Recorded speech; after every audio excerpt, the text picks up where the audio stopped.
Tá aqui, é óbvio que ele traz a pesquisa da Consulte, o instituto de maior credibilidade aqui no Rio Grande do Norte de pesquisa do nosso amigo Paulo de Tarso. Soltou números, Danilo, no sábado à tarde, né? A edição de domingo da Tribuna do Norte, mas já circula no sábado à tarde, trouxe os números aí dessa nova pesquisa Consulte com novidades, meu amigo. Bom dia. Bom dia, Luciano, Gerlane, Lugo, a todos que estão acompanhando o Jornal 96, muito bom dia.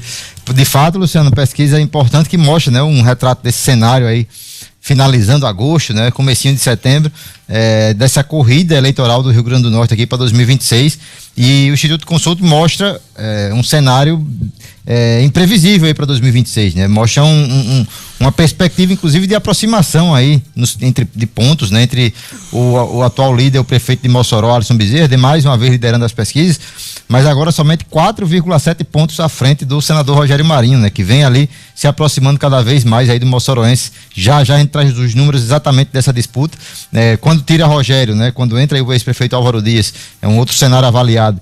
A diferença para Alisson aumenta um pouco, mas fica ali também numa margem de acho que 12 pontos. A gente traz também esses números do prefeito Álvaro Dias pro ouvinte da 96 em instantes, mas deixa um cenário imprevisível para 2026, né? Com essa perspectiva de que alguns nomes podem se viabilizar e que essa disputa entre Rogério e Alisson, principalmente, está aí totalmente em aberto para o ano que vem. Lembrando que aí os números são exatamente aí do final de agosto, né? Então é mais de um ano e um mês aí antes da eleição do ano que vem.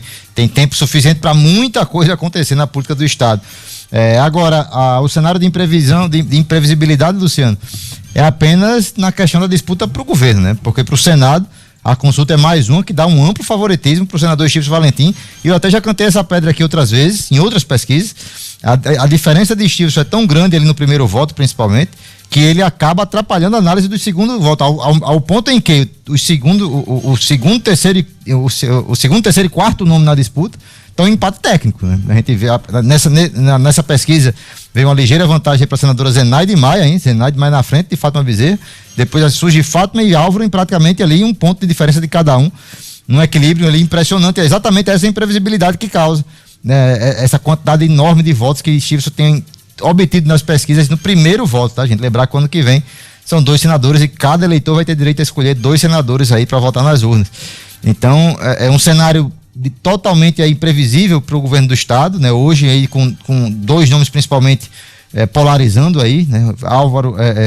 Alisson e Rogério, mas com essa perspectiva até de união entre eles, de união com Álvaro Dias também nesse palanque que pode enfrentar a candidatura do PT do Cadu Xavier. Cadu muito lá atrás, né? Cadu beirando ali 4 pontos, 4,7 pontos, muito ali ainda sem ser identificado como candidato até do governo do PT, muito distante aí dessa perspectiva de disputa, mas para o Senado não, o Senado vem outra análise com amplo favoritismo para Stilson e que ao mesmo tempo coloca numa situação que é difícil de entender ali quem tem vantagem, se é Zenaide, se é Fátima ou até o ex-prefeito Álvaro Dias mais uma vez aparecendo bem na disputa para o Senado, Luciano.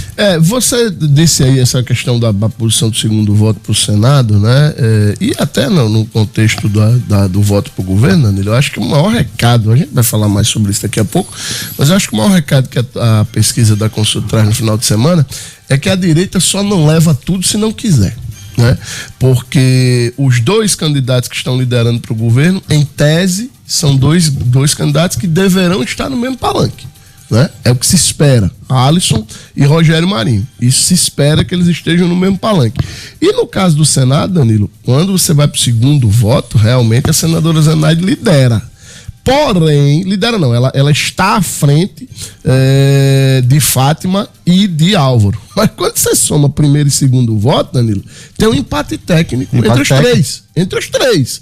Zenaide, e aí a grande novidade é que Álvaro aparece em segundo. Álvaro é o segundo do segundo voto, né? Ou seja, quando você pega a soma dos dois, Stilson lá na frente, Zenaide em segundo, Álvaro em terceiro e Fátima em quarto, né? É verdade que Zenaide, Álvaro e Fátima estão tecnicamente empatados, mas Fátima já aparece na 4ª colocação, o que só ratifica, Danilo, aquilo que você disse aqui há algum tempo atrás, quando começou aquela discussão, Zenaide vai, não vai pro lado de Fátima e tal, e que Cadu deu toda a munição que Zenaide queria semana passada, né, dando entrevista lá aos nossos colegas da 98 FM, quando ele disse que se Zenaide for pro lado de Alisson, ela não poderá estar junto com o PT. Ou seja, ele praticamente já enxotou Zenaide do palanque de Fátima Bezerra, né? Então o que acontece, Danilo? Você disse aqui há algum tempo, olha, uma união Fátima-Zenaide só é boa para Fátima. Não tem nada de bom para Zenaide. A amostra tá aí, Danilo. A atual governadora na 4ª colocação na disputa pelo Senado, meu amigo. E já tem até a gente já pode até atualizar aquela análise, sim, Luciano, porque a gente mostrava que, de fato, para mim, eu continuo com a mesma opinião, né? Essa união favorece muito Fátima e não acrescenta muito a Zenaide, né? Zenaide está meio que correndo sozinha nessa tentativa de reeleição. Mas a gente pode atualizar com a seguinte informação. Hoje, inclusive, já é mais interessante para a Zenaide ela se juntar com o prefeito Alisson, com esse grupo aí que está, né, se formando mais à direita, embora ela seja de centro-esquerda, né, ela está se reposicionando na política do Estado, do que ficar com a esquerda, pensando, claro, na reeleição dela. Na própria reeleição. Na disputa eleitoral que ela vai enfrentar. Esse posicionamento que ela pode adotar lhe dá muito mais condições aí de enfrentar com sucesso a eleição do ano que vem do que se manter ali no palanque com o PT, e a senadora já fez essa leitura, né? Senão ela já estava tentando se aproximar com o governo. Ela já fez a leitura de que com o PT ela vai perder a eleição, pode perder a eleição, do jeito que vai se trabalhando esse palanque aí do PT com essa candidatura de Cadu Xavier e de Fátima Bezerra ao Senado. É esse o cenário que ela tem nas mãos, né? A senadora Zenaide Maia. E a análise e a perspectiva de que de um lado ela pode sair vitoriosa e de outro não, né? Ela é muito visível aí para a senadora e já começa a ser exposta até nas pesquisas eleitorais. Interessante, quer trazer os números aí? Claro, vamos lá. Aqui eu tenho só a soma de primeiro e segundo voto, né? Eu não tenho a soma, só o primeiro e só o segundo. Tá. Na soma aqui. Você tem? Então vamos lá. Depois sim. Eu digo soma de primeiro mais segundo. Só o primeiro voto, né? Segundo a pesquisa Consulta, né? Stevenson atinge 42,82%, é o primeiro disparado, né? 42%. Fátima 13,06%. Zenaide 10,12%, Álvaro Dias 5,88%, são os 4 melhores colocados aí nessa disputa. Depois surge aqui Coronel Hélio com 0,8%, Nina 0,3%, Babá 0,2%, Luizinho Cavalcante aqui 0,2%, todos eles abaixo de 1%. Nesse primeiro voto já mostra aqui o desequilíbrio que causa, né? São 42% de citações para Estives, os outros nomes ali todos na beira, na faixa dos 10 a 15 pontos, uma distância grande aqui no primeiro voto. Aí vem o segundo voto. O segundo voto, a liderança de Álvaro Dias com 15,7%, Zenaide em segundo com 14,4%, o Stevenson em terceiro de novo, agora com 6 pontos, Fátima aparece só em quarto com 5,24%, seguida de perto aqui por Coronel Hélio, né, com 4,5%, por Nina com 2,06% e Babá 1,29%.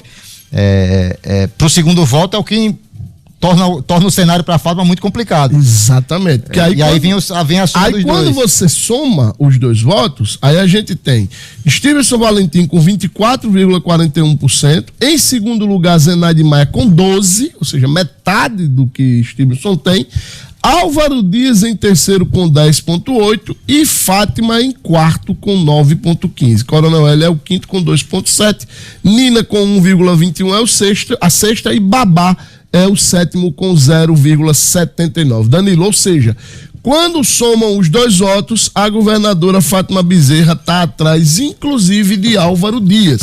Ela é a 4ª colocada, lembrando que são 2 vagas em disputa. Exatamente, né? Como esse cenário aqui está difícil para a governadora, é aquela história, né? Enquanto que para o governo a gente vê a disputa entre Alisson e Alisson e Rogério cada vez mais imprevisível.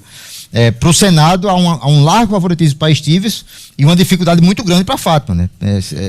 De fato um empate técnico, mas é um empate técnico que ele aparece como a terceira opção, né? É o terceiro nome que surge aí atrás de Zenaide e de Álvaro, cada um aí 1 ou 2 pontos na frente do outro, né? A pesquisa indica 2,3% de margem de erro, mas coloca a governadora num grave alerta, né? A gente está terminando o ano, né? Daqui a mais alguns meses ela até já anunciou que vai renunciar ao cargo. Quando ela estiver fora do cargo, de repente a dificuldade pode ser até maior. Vai depender muito do vice-governador Walter Alves, politicamente a candidatura de Fátima Bezerra ao Senado. É um cenário que vem se complicando aí nessa reta final de gestão para Fátima Bezerra. Uma gestão, além de tudo isso, né, Luciano, dessas dificuldades que estão surgindo, da dificuldade que existe aí nas pesquisas eleitorais, uma gestão que vai chegando ao final com grave desgastes, né, na saúde, na educação, cobranças públicas, enfim. A pesquisa consulta ligando o alerta aí no grupo da governadora Fátima Bezerra para 2026.